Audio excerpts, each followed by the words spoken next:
प्रिय मित्रों, आप सभी को नमस्कार और प्रिय छात्र छात्राओं, आप सभी को बहुत सारा आशीर्वाद। आप सभी लोग स्वस्थ रहें, खुशी रहें। विद्यार्थियों, आज का हमारा विषय है तारे, स्टार्स।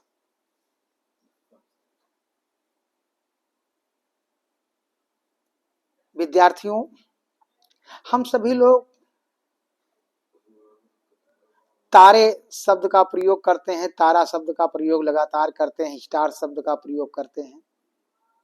लेकिन अभी ये हो जाए कि स्टार्स या तारे के बारे में आप 2 मिनट बोलना है या 2 मिनट लिखना है, तो वही समस्या हो जाती है। क्योंकि बोलचाल की भाषा में हम उन शब्दों का तो प्रयोग कर लेते हैं, लेकिन जब उनके बारे में लिखने के लिए कहा जाए या उनके बारे में बोलने के लिए कहा जाए, तो फिर उनकी व्याख्या हम नहीं कर पाते हैं, क्योंकि उनके बारे में हमको जानकारी प्राप्त नहीं होती है। उनके बारे में हम सभी को जानकारी प्राप्त नहीं होती है, इसीलिए हम लोग उसकी व्याख्या नहीं कर पाते, उसका वर्णन नहीं कर पाते, उनके बारे में लिख नहीं पाते। लेकिन उनको हम बोलचाल की भाषा में उनका सदैव प्रयोग करते रहते हैं। तारे, तारा, स्टार्स। और रात में जब हम लोग आसमान की तरफ देखते हैं, तब तो निश्चित है कि अनायास हमारे मुख से निकल ही जाता है तारों के बारे में। तो ये वही तारे हैं, लेकिन बोलचाल की भाषा में तो हम इनका प्रयोग करते रहते हैं। लेकिन अगर अभी और जानकारी के बारे में कहा जाए तो वहां नहीं। तो इसीलिए आज हम आप सभी को तारों के बारे में बताते हैं कि तारे क्या हैं, स्टार्स क्या हैं। तारा हीलियम और तारा हीलियम और हाइड्रोजन गैसों के बादलों के सिकुड़ने से बनता है। यानी जो तारे आसमान में रात में टिमटिमाया करते हैं, ये तारे हीलियम और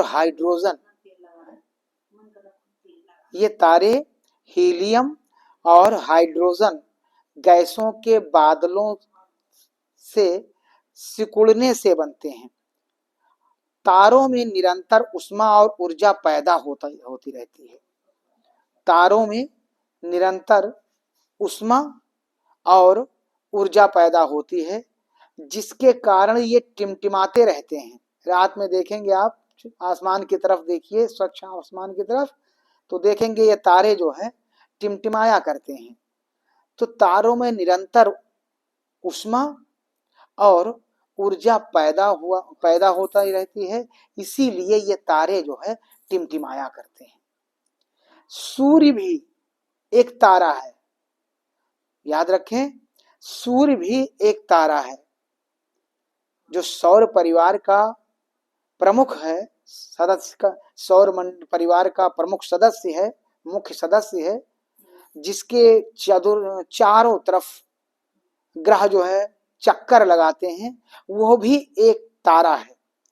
सूर्य के बाद दूसरा निकटतम तारा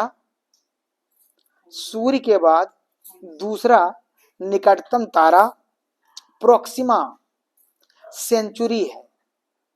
सूर्य के बाद निकटतम तारा प्रोक्सिमा सेंचुरी नाम का तारा है, जो 4.5 प्रकाश वर्ष दूर है।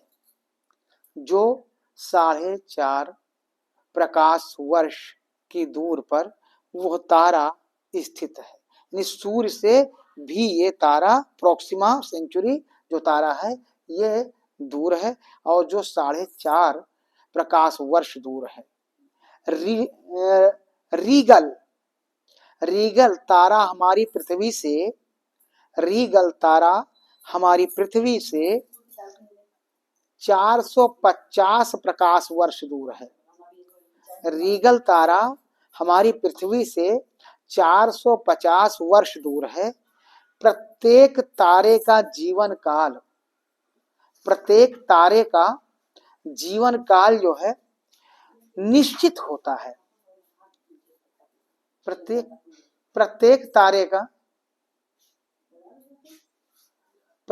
तारे का जीवन काल जो होता है वो निश्चित होता है। अधिक चमकीले तारों की आयु कम होती है। ध्यान दीजिएगा विद्यार्थियों, जो अधिक चमकीले तारे होते हैं उनकी आयु कम होती है। तारे प्रायः समूह में मिलते हैं, और तारों को देखा जाए तो ये तारे प्रायः समूह में मिलते हैं। एकाकी तारे कुल तारों का 1/4 भाग तथा युग्म तारे 1/3 भाग है। तारों का समूह जो विशिष्ट आकृतियों में, तारों का समूह जो विशिष्ट आकृतियों में दृष्टिगोचर होते हैं उन्हें तारा मंडल कहते हैं। इनमें हाइड्रा, सेंटोरस, जेमिनी, लियो, विग्रो आदि प्रमुख तारे हैं। पृथ्वी की कक्षा, ध्यान दें विद्यार्थियों, पृथ्वी की कक्षा के समान तल पर स्थित 12 तारामंडलों के समूह को हम राशि कहते हैं। यानी जो हम राशि की बात जिक्र होती है तो पृथ्वी की कक्षा के समान तल पर, पृथ्वी की कक्षा के समान तल पर स्थित 12 तारामंडलों के समूह को हम सभी लोग राशि कहते हैं। जैसे जो राशि का संबोधन करते हैं, जैसे मीन राशि, मेष राशि, वृषभ राशि आदि। तारे जो होते हैं वो अलग अलग प्रकार से अंतिम अवस्था को प्राप्त होते हैं। यानी जैसा कह दिया गया कि तारों की अवधि निश्चित होती है, चमकीले तारों की अवधि कम होती है, तो तारे जो होते हैं इनकी अलग अलग प्रकार से अंतिम अवस्था को ये प्राप्त होते हैं। नंबर 1 श्वेत वामन, नंबर 1 है श्वेत वामन। नंबर 1 श्वेत वामन, यह अवस्था सूर्य के समान द्रव्यमान वाले, यह अवस्था सूर्य के समान द्रव्यमान वाले तारे प्राप्त करते हैं। इस अवस्था में तारे का तापमान, इस अवस्था में तारे का तापमान अत्यधिक हो जाता है। इस अवस्था में तारे का तापमान अत्यधिक हो जाता है। वह सफेद रंग का एवं अधिक चमकीला हो जाता है। वो सफेद रंग का एवं अधिक चमकीला बन जाता है, अंततः ठंडा होकर समाप्त हो जाता है, जिसे श्वेत वामन कहते हैं, जिसको हम सभी श्वेत वामन कहते हैं। दूसरा है श्याम वामन। पहला था श्वेत वामन, अब दूसरा है श्याम वामन। प्रिय विद्यार्थियों, ये छोटे छोटे व काले तारे होते हैं। ये छोटे और काले तारे होते हैं जो अंततः अंतरिक्ष के अंधकार में विलीन हो जाते हैं। श्याम वामन ये छोटे व काले तारे होते हैं जो अंततः अंतरिक्ष में विलीन हो जाते हैं। विलीन हो जाते हैं, श्याम वामन कहलाते हैं। तीसरा है लाल दानव। लाल दानव, जब किसी तारे की संपूर्ण हाइड्रोजन चुक जाती है, जब किसी तारे का संपूर्ण हाइड्रोजन चुक जाता है तो उसका बाह्य क्षेत्र लाल एवं उभरा, तो उसका बाह्य क्षेत्र लाल और उभरा हुआ होता है। लाल क्षेत्र उभरा हुआ होता है। ये तारे की वृद्धा अवस्था का द्योतक होता है, ये तारे के वृद्धा अवस्था का प्रमाण होता है। अगर ये कंडीशन आ गई, जब किसी तारे का संपूर्ण हाइड्रोजन चुक जाता है, समाप्त हो जाता है, तो उसका वाह्य क्षेत्र जो होता है वह लाल एवं उभरा हुआ हो जाता है, और ये माना जाता है कि ये तारे की अंतिम अवस्था या वृद्धावस्था का द्योतक हो जाता है, प्रमाण हो जाता है। ऐसे विशाल काय तारे दानव कहलाते हैं। क्या कहते हैं? दानव। ऐसे विशाल काय तारे दानव कहलाते हैं। ठीक है। और चौथा है सुपरनोवा। चौथा है सुपरनोवा। ऐसे तारे का द्रव्यमान, सुपरनोवा ऐसे तारे का द्रव्यमान सूर्य से 6 गुना अधिक होता है। सुपरनोवा तारे का द्रव्यमान सूर्य से 6 गुना अधिक होता है। इसमें उत्पन्न अत्यधिक ऊर्जा के कारण, इसमें उत्पन्न अत्यधिक ऊर्जा के कारण तारे के बाहर का कवच, तारे के बाहर का कवच एक बड़े विस्फोट के साथ नष्ट हो जाता है। इसे सुपरनोवा या अभिनव तारा, या भूगोल की भाषा में सुपरनोवा या अभिनव तारा के नाम से इसे पुकारा जाता है। नष्ट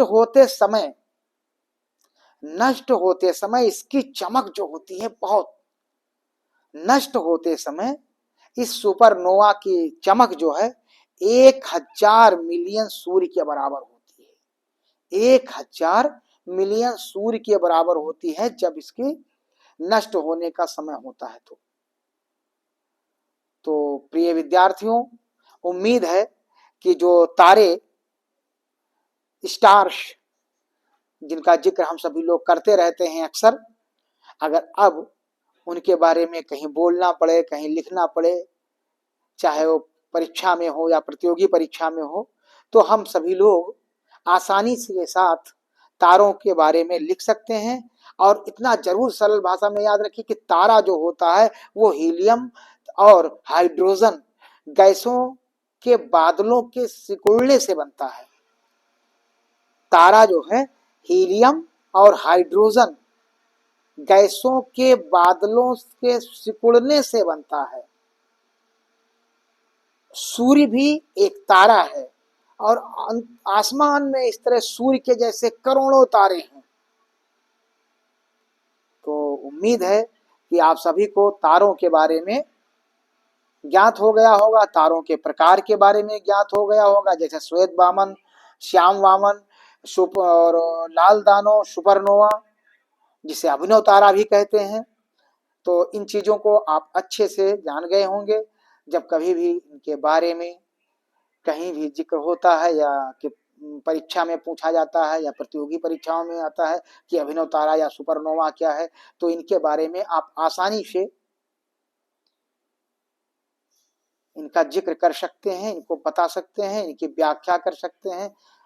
ठीक है। तो उम्मीद है कि विद्यार्थियों, ये जो तारा जिसका संबोधन हम लोग लगातार करते रहते हैं, ये तारा आप सभी को समझ में आ गया होगा।